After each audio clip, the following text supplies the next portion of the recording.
ते जी महागाई वगैरे झाली, तरी लाडक्या बहिणीचं 1,500 रुपयाचं प्रोव्हिजन त्यांनी आता शेवटला केलं, पण ते अपुरं आहे. सगळं झालं होतं, पण सरकार बदलल्याबरोबर लगेच आमच्या विरुद्ध या आयुक्तांनी अफिडेव्हिट दाखल केलं. आणि ॲक्च्युअली खरं म्हणजे तर संविधानचं त्यांनी पायमल्ली केलेली आहे, की आम्ही चांगल्या सिटी बनवण्याचं जे नियोजन आहे, ते ते स्मार्ट सिटी ते करण्याचं नियोजन वसईमध्ये घेऊ. आम्ही जेव्हा लिस्ट पाहिली, ते वसईचं नावच नाही त्याच्यामध्ये. त्यानंतर IT पार्कला फेकले जातील, त्याबद्दल वाद नाही. कारण का, त्या विवेक भाऊंच्या कन्या असल्यामुळे जो विवेक भाऊंवर जो वसईकरांनी विश्वास ठेवला होता आणि 29 ग्रामपंचायतमध्ये गावाच्या प्रश्नावर त्यांना आमदार बनवलं होतं, पण त्यांनी ती जो आहे तो विश्वासाला पुरे पडले नाहीत. नमस्कार. गेल्या काही दिवसांपासून विधानसभेचे वारे संबंध महाराष्ट्रभर सुरू झाले आणि येणाऱ्या काहीच दिवसांमध्ये जो आहे निकाल लागणार आहे महाराष्ट्रामध्ये निवडणुका जाहीर झाल्या आणि महायुती आणि महाविकास आघाडी आपसमध्ये भिडून आता सुरू झालेले आहेत. एका बाजूला महायुती सर्व प्रयत्न करते महाविकास आघाडीला मागे सोडण्याचा, परंतु पालघर जिल्ह्यामध्ये ज्या प्रकारे निकाल आला त्याच्यामध्ये पाहायला मिळालं की जरी महायुतीचे उमेदवार जिंकले असले तरी पण महाविकास आघाडीने एक जोरदार ताकद लावून नवीन चेहरा देऊन आपली छाप सोडली. वसई विरारमध्ये देखील एक चांगला लीड पाहायला मिळाला आणि चांगल्या मतांनी जे आहेत ते वसई विरारच्या लोकांनी देखील महाविकास आघाडीला पसंती दिली. आता विधानसभेची बारी आहे, येणाऱ्या 5 दिवसांमध्ये निवडणुका आहेत आणि पाहण्यासारखं असेल की महाविकास आघाडीचा यामध्ये काय ठाम लागतोय. आज आपण उपस्थित आहोत वसईमध्ये आणि वसईचे उमेदवार, वसई विधानसभेचे उमेदवार विजयजी पाटील आपल्या सोबत आहेत. काँग्रेसचे उमेदवार ते आहेत. गेल्या अनेक वर्षांच्या संघर्षानंतर पुन्हा एकदा उमेदवारी जाहीर झाली आहे. पाहूया त्यांचे प्रायोरिटीज काय काय आहेत, आज ते कशासाठी इथे आलेले आहेत आणि नागरिकांना काय आवाहन करतात. सर नमस्कार. यापूर्वी देखील मी तुमची मुलाखत घेतली होती. आज परिस्थिती काय आहे? अगदी 5च दिवस राहिलेले आहेत. काय परिस्थिती आहे वसईमध्ये? वसईमध्ये परिस्थिती म्हणजे पहिल्यापेक्षा चौपटपटीने चांगली झालेली आहे. कारण वसईच्या व्यथा आहेत, हे महाविकास आघाडीचं सरकार गेलं आणि 2.5 वर्षामध्ये जी महागाई वगैरे झाली, तरी लाडक्या बहिणीचं 1,500 रुपयाचं प्रोव्हिजन त्यांनी आता शेवटला केलं, पण ते अपुरं आहे. आमची आता जेव्हा महाविकास आघाडी सत्ता येईल त्या टायमाला आम्ही ते 3,000 वरती नेणार आहोत. आणि विशेष म्हणजे महिलांसाठी बसेस या ST या फ्री राहणार आहेत. हा महिलांचा सन्मान महाविकास आघाडीतर्फे होणार आहे.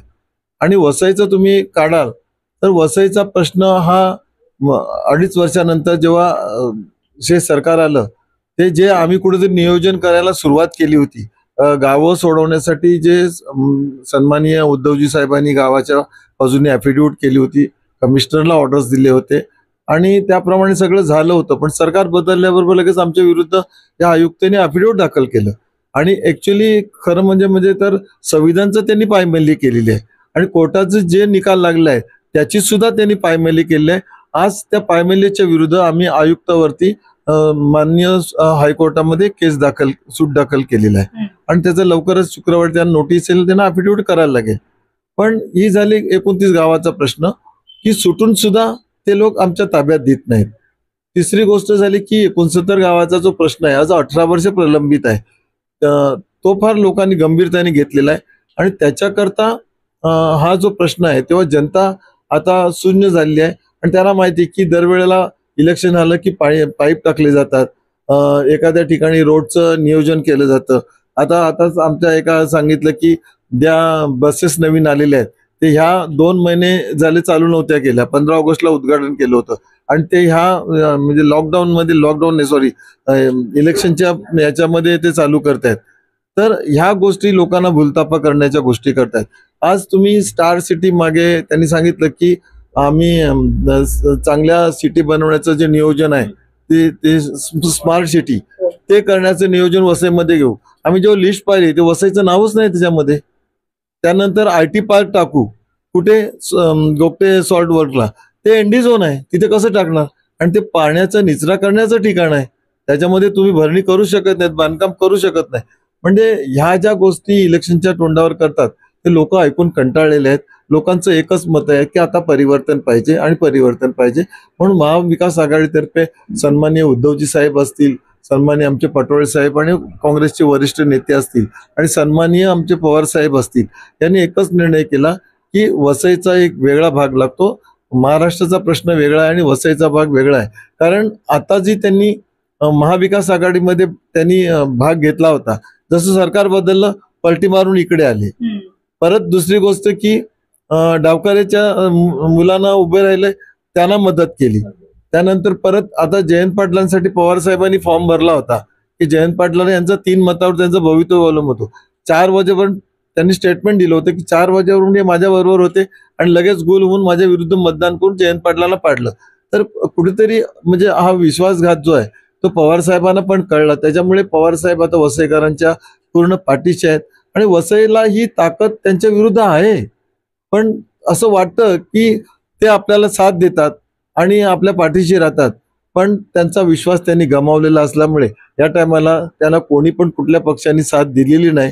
आणि तुम्हाला माहिती आहे की जेव्हा खासदारकीला मागच्या वेळा त्यांना जी मतं पडली होती किंवा त्यांचं मागच्या वेळा इलेक्शनला जी मतं पडली होती विधानसभेच्या, तेव्हा काँग्रेसला त्यांनी पाठीमागे हाताखाली धरलं होतं आणि माझी सीट वगळायला लावली आणि ती स्वतः घेतली. आणि जी त्यांना 1,02,000 मतं पडली तर त्याच्यामध्ये जवळजवळ 40,000 मतं ही काँग्रेसची होती. बरोबर आहे. मग त्यांची मतं जर 1,02,000 होती तर ह्या खासदारकीला त्यांना 51,000 मतं का पडली? ही त्यांची खरी मत आहे. त्यात वाढून ती 5-10,000 वाढवणार आहेत, त्याच्यापेक्षा वाढवू शकत नाही.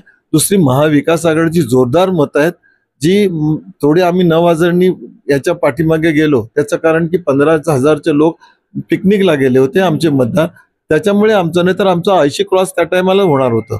आणि या टायमाला जवळजवळ 1.25 लाखाच्या आतमध्ये मतं पडणार आहेत आणि 25,000 ते 30,000 मी निवडून येणार आहे. सर, महायुतीच्या स्नेहा दुबे पण आहेत, त्या कुठेतरी तुम्हाला टक्कर नाही वाटत आहेत का? नाही, त्या अजिबात नाही आहेत. त्या 3ऱ्या नंबरला फेकले जातील, त्याबद्दल वाद नाही. कारण का त्या विवेक भाऊंच्या कन्या असल्यामुळे जो विवेक भाऊंवर जो वसईकरांनी विश्वास ठेवला होता आणि 29 ग्रामपंचायतमध्ये गावाच्या प्रश्नावर त्यांना आमदार बनवलं होतं, पण त्यांनी ती जो आहे तो विश्वासाला पुरे पडले नाहीत.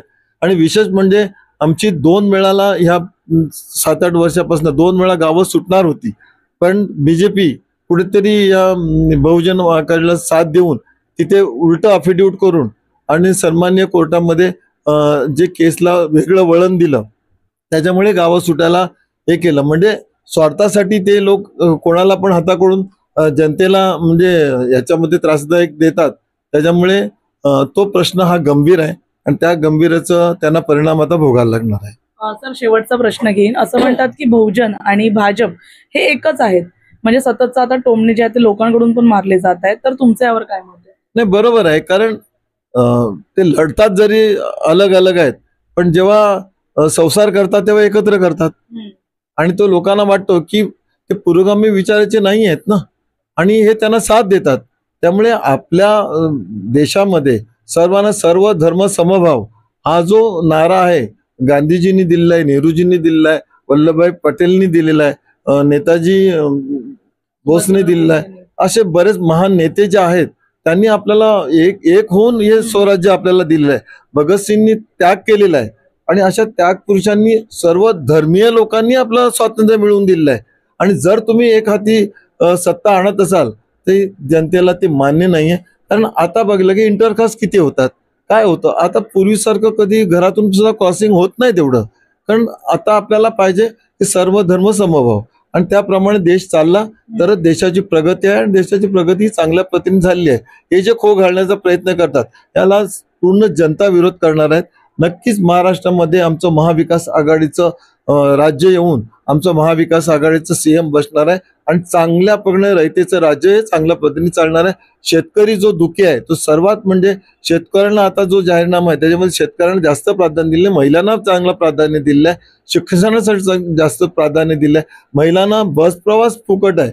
एवढं जर महिलांचा सन्मान होत असेल तर शिवाजी महाराजांचं जो विचारधारा होता तो विचारधारा पकडून आमचं सरकार चालणार आहे आणि नक्कीच याच्या जनतेचा आशीर्वाद चांगल्या प्रमाणे होऊन वसईमध्ये पण आणि महाराष्ट्रामध्ये पण महाविकास आघाडीचे सीट येणार आहेत आणि वसई विकासचा आमदार हा विधानसभेत जाऊन वसईचे जटिल प्रश्न आहे ते आम्ही मांडणार आहोत. अजून एकच प्रश्न मिलिंद खानोकर सर आपल्याला विचारेन. आपण गेल्या अनेक वर्षांपासून संघर्ष करताय आम्ही वसईकर मधून की वसई एक सुसज्ज असं ठिकाण बनलं पाहिजे, सुरक्षा राहिली पाहिजे, महिला असू दे, वृद्ध असू दे, सर्वांसाठी एक चांगलं ठिकाण बनलं पाहिजे. परंतु जे काही गेल्या अनेक वर्षांमध्ये सुरू होता संघर्ष, आज विजय पाटील यांच्यासोबत तुम्ही मीटिंग केलेली आहे, काँग्रेसचा पाठिंबा चांगला दिलेला आहे, तर काय वाटतं येणाऱ्या 20 तारखेला काय होईल? नाही, चळवळी कायमची विजय पाटील आणि महाविकास आघाडीच्या बरोबरच आहे. आपण अनेकदा बघितलं असेल, आम्ही एकत्रित संघर्ष केलेला आहे आणि आज पाठिंबा हा विषय नाही. आम्ही गेल्या अनेक दिवसापासून 6 वेळा आमदार आणि वसईची स्थिती ही लोकांपर्यंत मांडत होतो, ते आमच्या महाविकास आघाडीच्या आमदारासाठीच. आज त्यांची पायाखालची वाळू घसरल्याचं एक उदाहरण म्हणजे आमच्या उमेदवारांचं विजय शेठ पाटील यांचं जे बॅनर लावलेलं होतं ते फाडलं गेलं. हा एक पायाखालची दोन्ही विरोधकांच्या पायाखालची जी वाळू घसरलेली आहे त्याचं हे उदाहरण आहे. दुसरं की आज बाहेरच्या 133 मध्ये न राहणारा माणूस, मग ते आमदार हितेंद्र ठाकूर असो, ते 7व्यांदा लढत असो, किंवा तुम्ही म्हटल्याप्रमाणे भाजपच्या स्नेहा दुबे पंडित असोत, या बाहेरच्या उमेदवार आहेत. आज आम्ही वसईकरांनी निर्णय घेतलेला आहे. आजही 80% आज भूमिपुत्र ह्या वसईच्या 133 मध्ये आहेत आणि त्यांनी निर्णय घेतलाय की आम्ही आमचा भूमिपुत्रच या वेळेला विधानसभेमध्ये पाठवणार, जेणेकरून आमचा संघर्ष तर चालू राहील पण तो कमी होईल आणि लोकांना, वसईकर जनतेला न्याय मिळेल. ते काम विजय पाटील करतील असा विश्वास वसईकर जनतेमध्ये निर्माण केलेला आहे, झालेला आहे. त्याचं उत्तर आणि त्याचा निर्णय हा 20 तारखेला होणार आहे. 23 तारखेला तुम्हाला बघावा लागेल. भाजपाकडून सततचं जातीचं जे राजकारण केलं जात आहे, बटेंगे तो कटेंगे म्हणत, त्याच्यामध्ये एक मोठा फरक जो आहे तो वसई विरारमध्ये पाहायला मिळतो. एका बाजूला उत्तर भारतीय समाजाला प्राधान्य दिलं जातं आणि इतर समाजांना जे आहे ते डावललं जातं, अशी परिस्थिती निर्माण झाली. त्यावर काय सांगता? 133 विधानसभा वसई तालुका हा सेक्युलर तालुका म्हणूनच गणला जातो. आजपर्यंत वसईमध्ये तुम्ही दाखवा की कोणत्याही अल्पसंख्याक आणि बहुसंख्याकांमध्ये कधी वाद झालेला आहे असं कधीच वसईमध्ये घडलेलं नाही. ह्याच्यासाठी वसईच्या पूर्वजांची ह्याच्यामध्ये मोठं योगदान आहे. आमच्यासारख्यांचं सुद्धा, विजय पाटील सारख्यांचं सुद्धा आणि चळवळीचं मोठं योगदान आहे की कोणती महिला, मग ती ख्रिस्ती समाजाची महिला आहे, तिच्यावर अन्याय झाला तरी आम्ही लढणार आहोत, आणि मुस्लिम समाजाचा माणूस असला तरी लढणार आहोत, आणि हिंदू समाजाचा माणूस असला तरी. ही चळवळ ही कोणत्याही धर्मावर आधारित नाही. चळवळ ही माणसाच्या प्रश्नावर आहे आणि वसईकरला इतिहास आहे चळवळीचा, प्रश्न मांडण्याचा आणि प्रश्न सोडवण्याच्या चळवळीचा इतिहास वसईला आहे. त्यामुळे भाजपच्या ह्या प्रचारावर त्यांनी किती काही म्हणो, हिंदू राम, श्रीराम, जयराम काही म्हणो, आमचा तो विषय नाही. वसईकर जनतेने ठरवलेलं आहे की 133 मधनं विजय पाटील यांना विजयी करायचं. धन्यवाद सर. 23 नोव्हेंबर एक अशी तारीख जी महाराष्ट्राचं भविष्य ठरवणार आहे. गेल्या अनेक वर्षांमध्ये काही असे प्रकार घडत आलेत महाराष्ट्राच्या राजकारणामध्ये ज्याच्यामुळे कुठेतरी जनताही आता कंटाळलेली आहे आणि 23 तारखेला जनता ठरवणार आहे की यावेळेस महायुती पुन्हा येणार की महाविकास आघाडी एक चांगली भरारी घेणार. लोकसभेमध्ये आपण पाहिलं कशा प्रकारे महायुती आणि महाविकास आघाडी 19-20च्या फरकामध्ये होती आणि 400 पारचा नारा हा पूर्ण फोल ठरला. आता पाहण्यासारखं असेल विधानसभेमध्ये काय होतं आणि 23 तारखेला जनता वसईमध्ये कोणाला कौल देते. धन्यवाद.